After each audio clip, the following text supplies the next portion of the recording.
Hello மக்களே, ஜானகி மாயா செம இன்ட்ரெஸ்டிங்காக போயிட்டுருக்கு. நம்ம மாயாவோட உயிருக்கு ஆபத்து வந்துட்டுன்னு தெரிஞ்ச உடனே சீனு அப்படியே பதறி போய் அந்த இடத்துலேருந்து நம்ம மாயாவை காப்பாற்றி ஹாஸ்பிட்டலில் கூட்டிகிட்டு வராங்கன்னு சொல்லலாம்.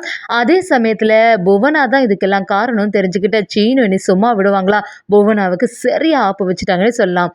வீடியோக்குள்ள போகிறக்கு முன்னாடி நம்ம சேனலுக்கு சப்ஸ்கிரைப் பண்ணுங்க, அப்படியே பக்கத்தில் இருக்க பெல் ஐக்கனை கிளிக் பண்ணிடுங்க.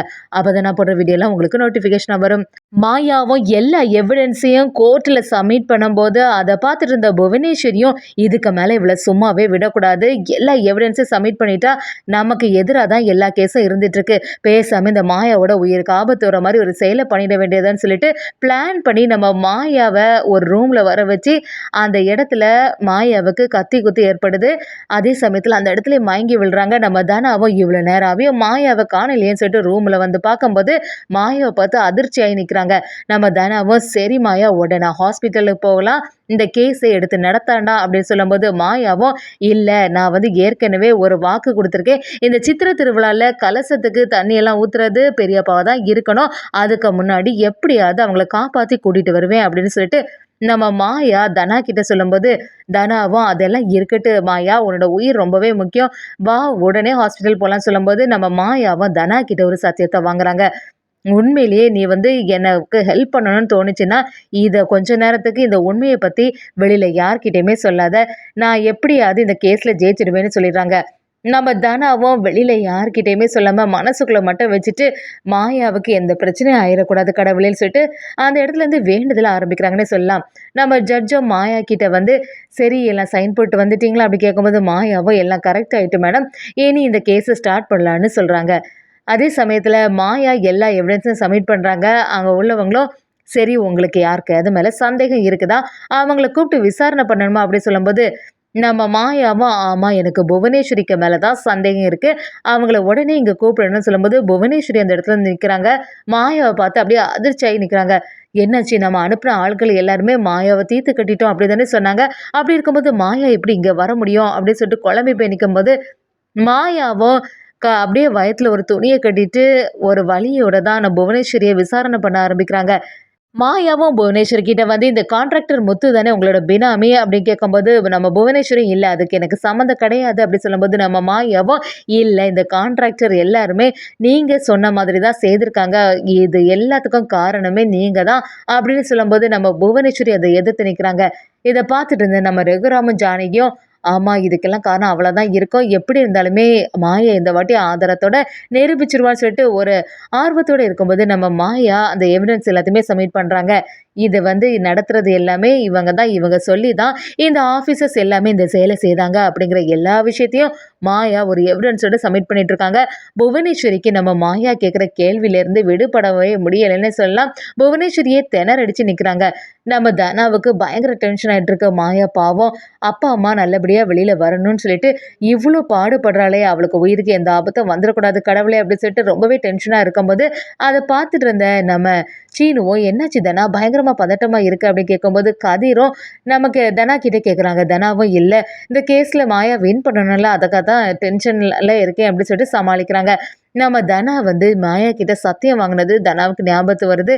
சரி இந்த கேஸ் சீக்கிரத்தில் முடிஞ்சிடும், அதுக்கப்புறமா மாயாவை எப்படியாவது ஹாஸ்பிட்டல் சேர்த்து உயிரை காப்பாற்றிடலாம் அப்படின்னு சொல்லிட்டு தனா ஒரு எண்ணத்தில் இருக்காங்க. அதே சமயத்தில் நம்ம மாயா அப்படி வாதாடிட்டு இருக்கும்போதே அவங்களுக்கு அந்த இடத்துல நிற்கவே முடியலை, அப்படி ஒரு மயக்கமாக வருது, அதுலேயே மயங்கி விழுறாங்க. இதை பார்த்து எல்லாருமே அப்படியே அதிர்ச்சியாகி நிற்கிறாங்க. என்னாச்சு மாயா அப்படி சொல்லிட்டு பதறி போய் பார்க்கும்போது நம்ம ரகுராம் ஜானகி அந்த இடத்துல வராங்க. மாயாவுக்கு அடிபட்டிருக்கு. அதை பார்த்த உடனே நம்ம தனா பதட்டாகி சரி சீக்கிரமாக ஹாஸ்பிட்டலில் இவங்களை கொண்டு போய் சேர்க்கணும் அப்படின்னு சொல்லிட்டு நம்ம மாயா உயிரை காப்பாற்றுறதுக்காண்டி எல்லாரும் சேர்ந்து ஹாஸ்பிட்டலில் கொண்டு போய் சேர்க்குறாங்க. புவனேஸ்வரி அந்த இடத்துலேருந்து நல்ல வேளை மாயா மயங்கி விழுந்தனால இந்த கேஸ் கொஞ்சம் தள்ளி போவதுக்கு வாய்ப்பு இருக்குன்னு சொல்லிட்டு சந்தோஷப்படுறாங்க. ஜட்ஜும் சரி கேஸை வந்து இன்னொரு நாள் வச்சுக்கலான்னு சொல்லி முடிக்கிறாங்க.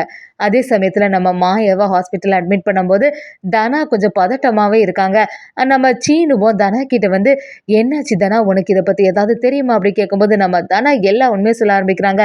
மாயாவோட உயிருக்கு ஆபத்து வந்தது எனக்கு முதல்லே தெரியும், இடையில மாயா சைன் போடுறதுக்காண்டி அந்த ரூமுக்கு போனால, அப்பதான் ஏதோ ஒரு சம்பவம் நடந்திருக்கு. மாயா தான் என்கிட்ட சத்தியம் வாங்கிட்டா, கண்டிப்பா இத பத்தி யார்கிட்டயுமே சொல்லக்கூடாது அப்படின்னு சத்தியம் வாங்குனனால, இத பத்தி எதுக்குமே நான் சொல்லல அப்படி சொல்லும்போது, நம்ம சீனுவும், "என்ன தனா இதுலயா போய் நீ இப்படியெல்லாம் பண்ணுவ? மாயாவுக்கு உயிருக்கு ஏதாவது ஆபத்து வந்துச்சுன்னா என்ன செய்ய முடியும்? இத பத்தி நீ கொஞ்சமாவது யோசிச்சு பாத்தியா? நீ யார்கிட்ட சொல்லாட்டாலும் என்கிட்டயாவது இத பத்தி சொல்லியிருக்கலாம்ல. நான் உடனே மாயாவ இங்க வந்து சேர்த்திருப்பேன்ல. பாரு இப்ப மாயா எந்த நிலைமையில இருக்கான்னு" சொல்லிட்டு சீனு ரொம்ப ஃபீல் பண்ணும்போது, நம்ம சிவராமனும், "ஆமா தனா, சீனு சொல்றது சரிதானே.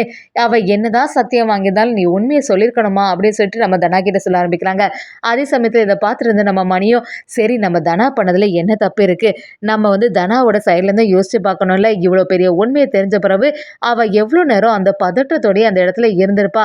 ஒரு பக்கம் நம்ம மாயாவ பத்தி யோசிச்சுட்டே தானே இருந்திருப்பான்னு" சொல்லிட்டு நம்ம மணி தனாவுக்கு ஆதரவா இருக்காங்க. நம்ம தனாவும், "ஆமா நான் செய்தது தப்பு தான். ஆனா எனக்கு வேற வழியே தெரியல. மாயா என்கிட்ட இப்படி வற்புறுத்தி கேட்டனால தான் என்னால எந்த உண்மையும் சொல்ல முடியலன்னு" சொல்றாங்க. நம்ம சீனுவும் மாயா படுற கஷ்டத்த பார்த்துட்டு, "சரி மாயா உனக்கு எதுவுமே ஆகாது. எப்படி இருந்தாலுமே நீ என்னை விட்டு போகவே மாட்ட.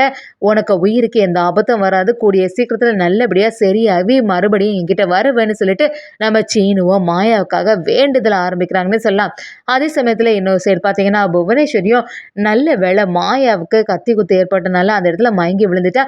நமக்கு கொஞ்சம் டைம் இருக்கு. மாயா எல்லா ஆதாரத்தையும் திரட்டிட்டா. நான் தான் ஏற்கனவே சொன்னேன்ல, அவளெல்லாம் லேஸ்ல எடை போடக்கூடாதுன்னு சொல்லிட்டு, நீங்க தான் எல்லாருமே அசால்ட்டா இருந்துட்டீங்க. நீங்க வந்து என்னெல்லாம் சொல்லி வச்சிருந்தீங்க. ஆனா எல்லாமே தலைகீழா மாறிட்டு. நீங்க என்னதான் அந்த ஆட்கள்ட்ட இல்ல நான் சொல்லி வச்சிருந்தாலும், மாயா எவிடன்ஸோட நிரூபிக்கும்போது, எல்லாம் நமக்கு மாறுதலா தான் இருக்கு. சரி இப்போ நமக்கு கொஞ்சம் டைம் கிடைச்சிருக்கு. இதுக்குள்ள எல்லாத்தையுமே மாத்தி வைக்க முடியுமான்னு பாருங்கன்னு சொல்லிட்டு, நம்ம புவனேஸ்வரியும் பசுபதி லாயர் கிட்ட பேச ஆரம்பிக்கிறாங்க. அந்த லாயரும், "சரி இன்னும் டைம் இருக்குல்ல, அதுக்குள்ள நம்ம பார்த்துக்கலாம். எந்த பிரச்சனையும் வராது. உங்களுக்கு எந்த ஆபத்தும் வராது. அதுக்கு நான் கேரண்டி" அப்படிங்கிற மாதிரி நம்ம லாயர் சொல்ல ஆரம்பிக்கிறாங்க.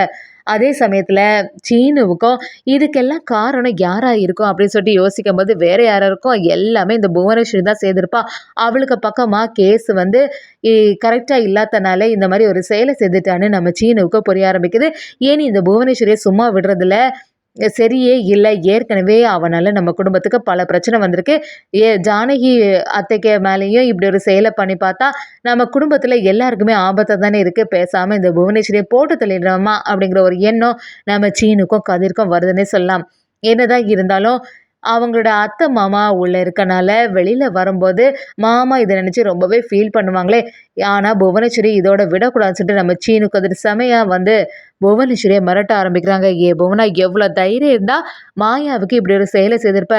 இனி வந்து உன்னை நான் சும்மாவே விட போறதில்லன்னு சொல்லி நம்ம சீனு சரியா மிரட்ட ஆரம்பிக்கிறாங்க. ஒரு கட்டத்துல தனாவும் தடுத்து நிறுத்துறாங்க. ஆனா நம்ம சீனு இந்த வாட்டி புவனாவ விடுற மாதிரி இல்ல. இத்தனை நாளாட்டு நாங்க கொஞ்சம் அமைதியா இருக்கோம்னு சொல்லிட்டு, நீ தலைக்கு மேல தான் ஏறிட்டு போற. இனி வந்து உனக்கு எதிரா கோர்ட்ல எல்லாமே சப்மிட் பண்ணியாச்சு. இந்த வாட்டி நீ ஜெயிலுக்கு போறது தப்பிக்கவே முடியாதுன்னு சொல்லிட்டு நம்ம சீனுவ செமையாட்டு புவனாவுக்கு ஆப்பு வச்சுட்டாங்கன்னே சொல்லலாம். அதே சமயத்துல புவனாக்கு மேல தான் எல்லா தப்பும் இருக்குன்னு சொல்லிட்டு நிரூபிக்கப்படுது. நம்ம ரகுராம் ஜானகி விடுவிக்கப்படுறாங்கன்னே சொல்லலாம்.